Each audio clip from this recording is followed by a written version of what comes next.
बाबांची ताट, आंब्याचा रस,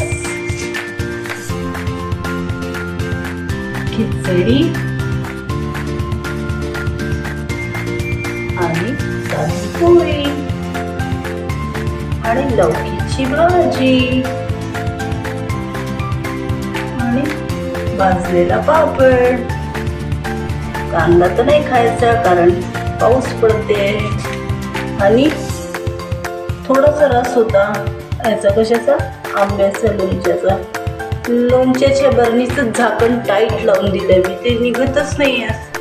बाबा दादा दादा बाबा, म्हणून मी ना लोणच्याची फोड नाही वाढली. सगळ्यांना बाबांच्या ताटांचे दर्शन प्राप्त व्हावे. माझे साई मुलांना पण आंब्याचा रस खाऊ घालायचंय.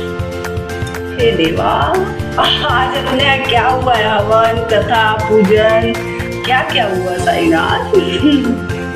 खेल खेल में